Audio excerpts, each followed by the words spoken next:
Assalamualaikum warahmatullahi wabarakatuh. Apa kabar anak-anak ustazah semuanya? Semoga tetap dalam keadaan sehat walafiat. Bertemu lagi dengan materi IPS kelas 9 bersama saya Ustazah Resto.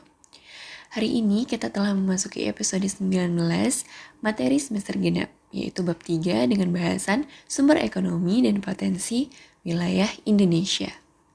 Adapun kompetensi dasar pada bab ini yaitu 3.3 menganalisis ketergantungan antar ruang dilihat dari konsep ekonomi, produksi, distribusi, konsumsi, harga dan pasar, serta pengaruhnya terhadap migrasi penduduk, transportasi, lembaga sosial dan ekonomi, pekerjaan, pendidikan, dan kesejahteraan masyarakat.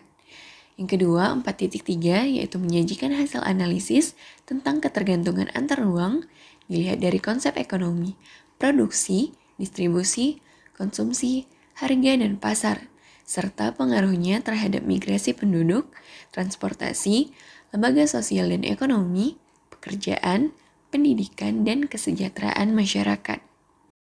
Peta konsep pada pembahasan hari ini yaitu sumber ekonomi terdiri atas sumber daya alam, sumber daya manusia, kewirausahaan, dan faktor produksi, di mana keempat ini digunakan untuk kesejahteraan masyarakat dan pengembangan ekonomi kreatif, berdasarkan potensi wilayah untuk menghadapi pasar bebas. Dan pada hari ini kita hanya akan membahas tentang sumber ekonomi Indonesia, yaitu sumber daya alam, sumber daya manusia, kewirausahaan, dan faktor produksi modal. Sumber ekonomi Indonesia. Sumber ekonomi merupakan sesuatu yang dimiliki, baik itu berupa barang atau jasa, untuk memenuhi kebutuhan manusia yang berasal dari sumber daya alam maupun dari sumber daya manusia yang memberikan manfaat ataupun keuntungan. Nah, sumber ekonomi ini dikelompokkan menjadi 4, yaitu sumber daya alam, sumber daya manusia, sumber daya modal, dan sumber daya kewirausahaan.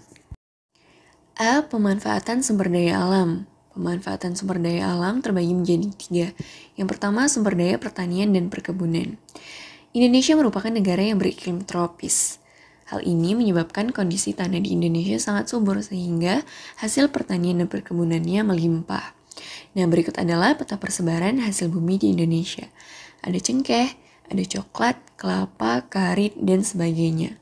Pemanfaatan sumber daya pertanian perkebunan itu ada padi, diolah menjadi beras, kemudian menjadi nasi untuk kita makan. Yang kedua adalah kelapa sawit, yang mana minyaknya ini diambil untuk membuat minyak goreng ataupun kosmetik. Pembangunan pertanian Indonesia sampai saat ini belum menunjukkan hasil yang maksimal. Hal ini terlihat dari tingkat kesejahteraan petani dan kontribusinya pada pendapatan nasional. Nah, potensi pertanian Indonesia ini cukup besar, tapi kenyataannya kesejahteraan hidup sebagian besar petani Indonesia masih berada di bawah garis kemiskinan. Sehingga hal tersebut disebabkan kurangnya pemberdayaan terhadap sektor pertanian secara menyeluruh. Maka diperlukan adanya program pembangunan pertanian secara menyeluruh dan berkelanjutan karena pembangunan pertanian di Indonesia mempunyai peranan penting, yaitu sebagai potensi sumber daya alam yang besar dan beragam. Yang kedua, hasil komoditas pertanian terhadap pendapatan nasional yang cukup besar. Yang ketiga, besarnya penduduk Indonesia yang menggantungkan hidupnya pada sektor pertanian. Dan yang keempat, berperan dalam penyediaan pangan masyarakat serta menjadi basis pertumbuhan di pedesaan. Yang kedua adalah sumber daya pertambangan. Indonesia merupakan salah satu negara di dunia yang kaya akan bahan tambang. Nah, berikut adalah peta persebaran bahan tambang di Indonesia. Ada aluminium, arbes, aspal, dan lain sebagainya. Pemanfaatan sumber daya pertambangan batu bara bisa digunakan sebagai pembangkit listrik ataupun bahan bakar. Lalu ada belerang digunakan untuk mengobati permasalahan kulit. Biasanya ini permasalahan kulitnya yang gatal-gatal. Sumber daya tambang di Indonesia yang beragam seharusnya dapat menjadi sumber kekayaan bangsa Indonesia yang harus dikelola dan dapat dipergunakan sebesar-besarnya untuk kepentingan penduduknya. Akan tetapi, untuk mengolah sumber daya pertambangan memerlukan modal secara finansial maupun alat-alat yang canggih. Jadi ada beberapa permasalahan sumber daya tambang di Indonesia. Yang pertama, modal masih kurang. seperti besarnya biaya operasional untuk menggali tambang yang masih sangat besar. Kedua, infrastruktur yang belum memadai dan sumber daya manusia yang kurang, maka mayoritas pertambangan didominasi oleh pihak asing. Dan sumber daya manusia yang kurang juga menyebabkan tenaga kerja di Indonesia hanya dapat berpartisipasi sebagai buruh rendahan dalam pertambangan, sedangkan tenaga ahli yang memiliki kemampuan tinggi didominasi oleh tenaga kerja asing. Nah, pengelolaan lahan tambang di Indonesia yang merugikan tersebut harus dibenahi melalui pendidikan dan pelatihan secara menyeluruh untuk menciptakan generasi penerus dengan sumber daya manusia berkualitas menjadi tenaga ahli dalam bidang pengelolaan tambang. Yang ketiga adalah sumber daya kelautan. Indonesia memiliki perairan yang sangat luas serta ribuan pulau besar dan kecil yang tersebar di dalamnya. Keunikan dan keindahan serta keanekaragaman kehidupan bawah laut dari kepulauan Indonesia membentang luas dan masih menyimpan banyak potensi yang belum dikelola secara optimal. Indonesia merupakan negara maritim dengan potensi dan kontribusi perikanan yang signifikan bagi dunia. Tak hanya menjadi habitat bagi berbagai spesies ikan, Laut Nusantara juga menjadi tumpuan hidup bagi masyarakat dengan berbagai jenis usaha. Informasi selanjutnya dapat kalian lihat melalui gambar. Dan pemanfaatan sumber daya pertambangan, misalnya ikan sebagai sumber protein. Lalu ada rumput laut sebagai bahan makanan untuk agar-agar. Laut yang luas merupakan potensi bagi Indonesia untuk dikelola baik sumber daya hayati maupun sumber daya lainnya. Dan salah satu potensi sumber daya hayati yang tak ternilai harganya dari segi ekonomi atau ekologinya adalah sumber daya terumbu karang. Nah, jika potensi sumber daya terumbu karang dikaitkan dengan pengembangan wisata bahari, potensi tersebut akan memberikan keuntungan besar bagi Indonesia. Kemudian berdasarkan data FAO, Food and Agricultural Organization, potensi lestari sumber daya perikanan tangkap laut di Indonesia mencapai 6,5 juta ton per tahun. Jika dibandingkan dengan negara lain, produksi ikan tangkap Indonesia menempati urutan ketiga di dunia setelah Cina dan Peru. Sementara itu, untuk produksi ikan budidaya, Indonesia menempati urutan keempat setelah Cina, India, dan Vietnam. Untuk memanfaatkan dan mengelola sumber daya kelautan yang ada di Indonesia, berbagai upaya dilakukan oleh pemerintah melalui Kementerian Kelautan dan Perikanan untuk meningkatkan produksi ikan. Salah satunya yaitu program industrialisasi kelautan dan perikanan. Program yang dijalankan yaitu dengan meningkatkan kapasitas industri untuk ikan kaleng cakalang, sarden, tuna, udang, dan produk olahan ikan. Selain itu juga dilakukan adanya upaya peningkatan produksi rumput laut dan penurunan impor hasil laut. Kemudian ada masalah lain yang timbul dalam industri perikanan Indonesia, yaitu adanya pencurian hasil perikanan yang dilakukan oleh kapal-kapal asing. Oleh karena itu, pemerintah terus memperbaiki peraturan terkait nelayan asing dengan memberikan sanksi yang tegas. B. Pemanfaatan potensi sumber daya manusia. Sumber daya manusia menjadi modal yang sangat penting dalam segala aspek pembangunan. Dan sumber daya alam yang melimpah tidak akan berguna tanpa adanya sumber daya manusia yang berkualitas. Adapun beberapa manfaat yang penting bagi Indonesia berdasarkan faktor sumber daya manusia. Yang pertama, jumlah penduduk. Indonesia memiliki jumlah penduduk yang besar berdasarkan data dari CIA World Factbook tahun 2015, jumlah penduduk Indonesia menempati urutan keempat di dunia setelah Cina, India, dan Amerika Serikat. Jumlah penduduk Indonesia mencapai lebih dari 255 juta jiwa.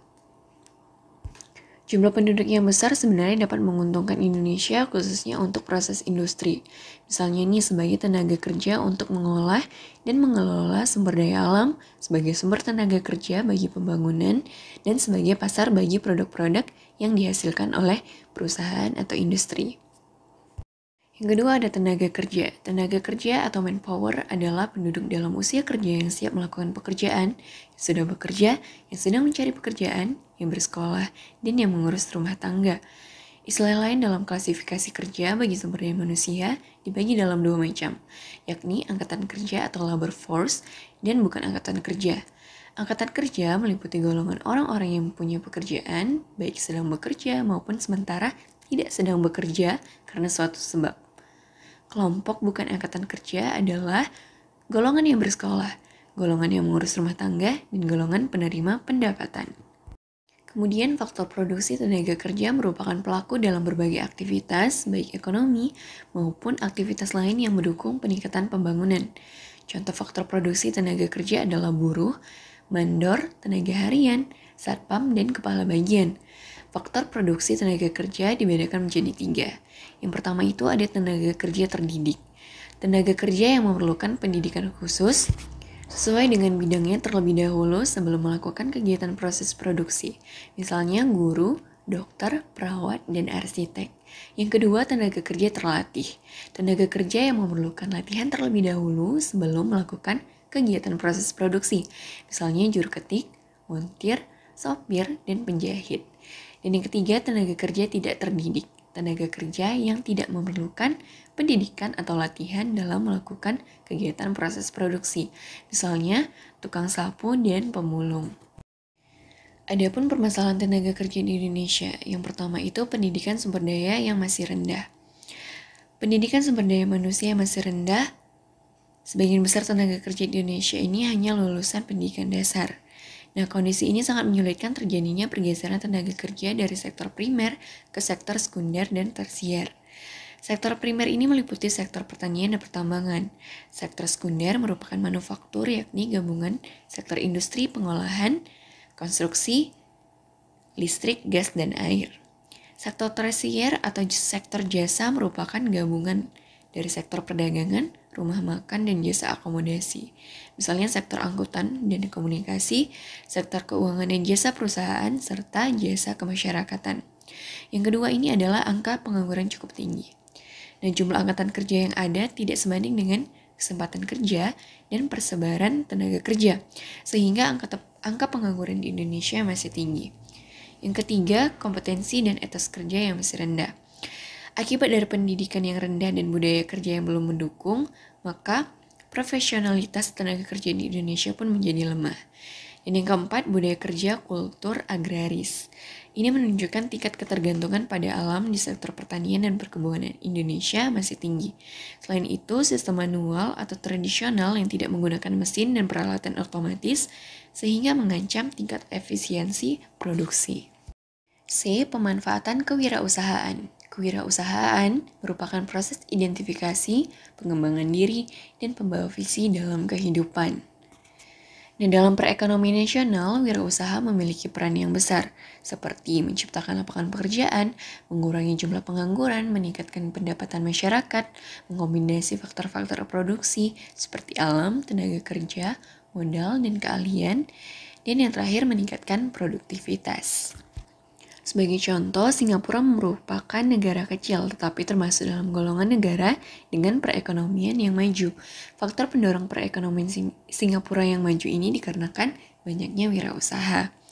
Pembelajaran kewirausahaan bukan hanya akan menghasilkan generasi masa depan yang dapat bebas dari kemiskinan, akan tetapi juga sebagai sumber kesejahteraan masyarakat yang dapat diandalkan.